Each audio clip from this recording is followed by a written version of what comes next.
I think what I found when I got more and more invested in pursuing things that I have a real drive and a passion for, as opposed to just living, I found that there are really only so many hours in a day and you can't do it all. Or at least I can't. Maybe you can, and kudos to you if you can, but I know I can't.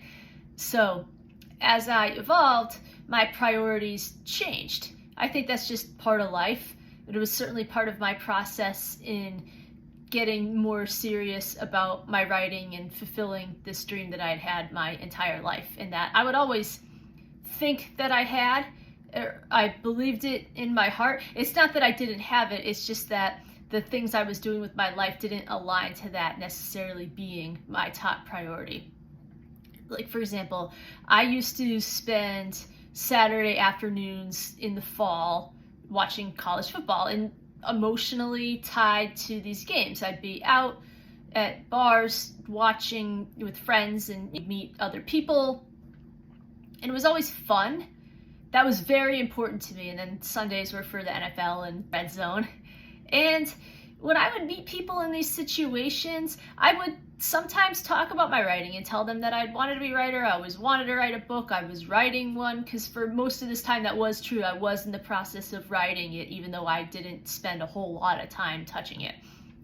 But there I was, really putting just about anything and everything else above it. And of course, subconsciously, this was by design, but you can always rationalize it to yourself. There's always a reason that there's nothing wrong with unwinding on the weekends, and that you need to be social and be with your friends.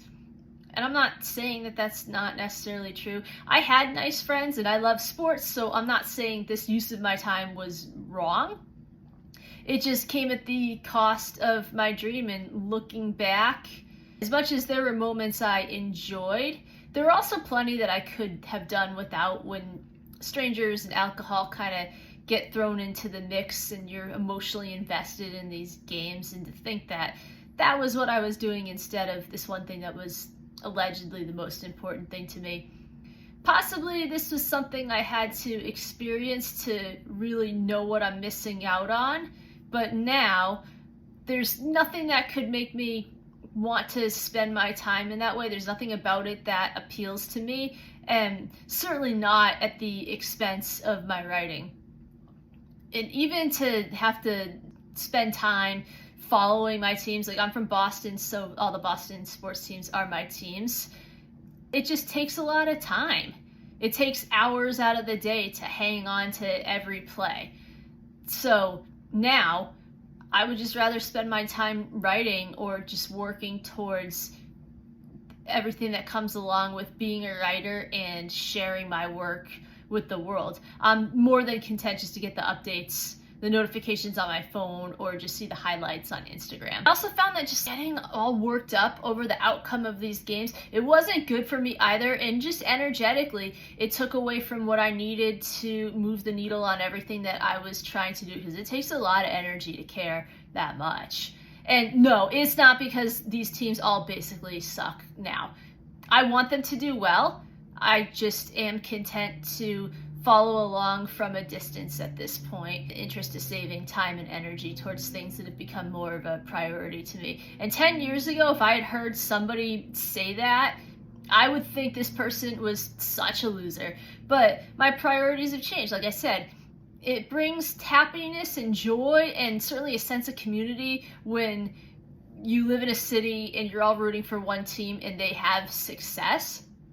And it indirectly impacts local businesses and things like that. So I'm not saying that it's not important and it doesn't matter. I'm just saying that none of it affects my life in a tangible way. So that level of commitment to it couldn't coexist with the level of commitment that I needed to bring to my writing career in order for me to actually have what one could even consider to be some semblance of a career. These couldn't coexist. That had to go. Some other things, I used to not really be a morning person, but once I got serious about everything I was trying to do, I found that that didn't really work with it either, because I'd get my day started kind of later on, and I'd already feel behind the eight ball and just rush to get everything done that I wanted to do. So I gave up.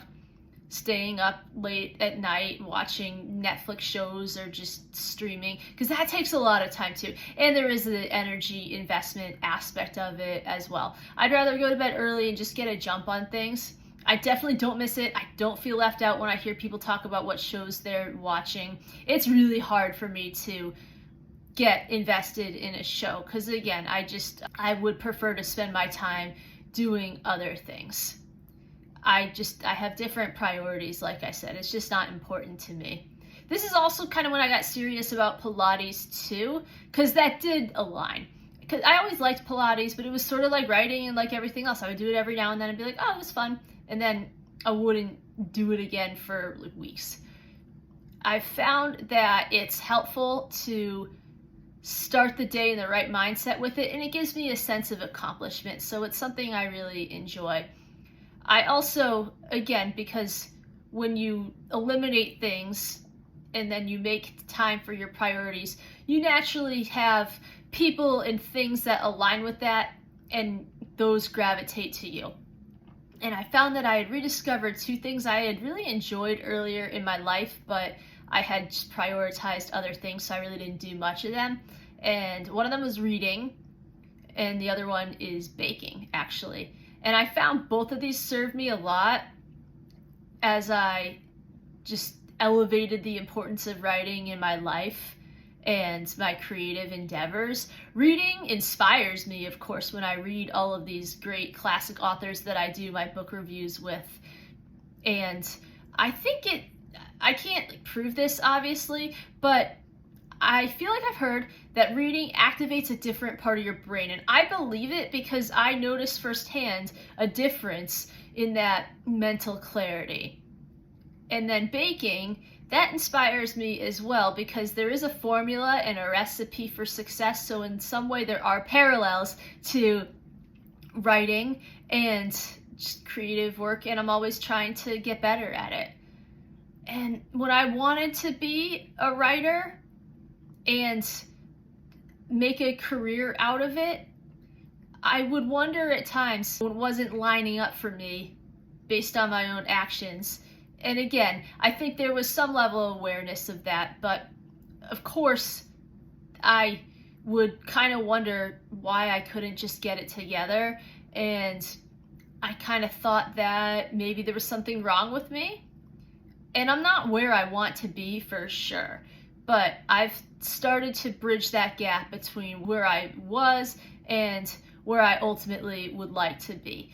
So now I know that I can do it, and that's the greatest feeling of all, because I would say when I had a different lifestyle, I had moments of joy, but overall I was not really a happy person. Now I would say it's the opposite. Overall, I'm a happy person. Life is full of ups and downs, so of course there are moments that I don't enjoy as much, but there's no getting around that, and I think this lifestyle makes me better equipped to deal with the moments that aren't as good, so that those are really few and far between, and they don't last as long, and they don't get me down, and they don't get in the way of me pursuing the things that I've prioritized.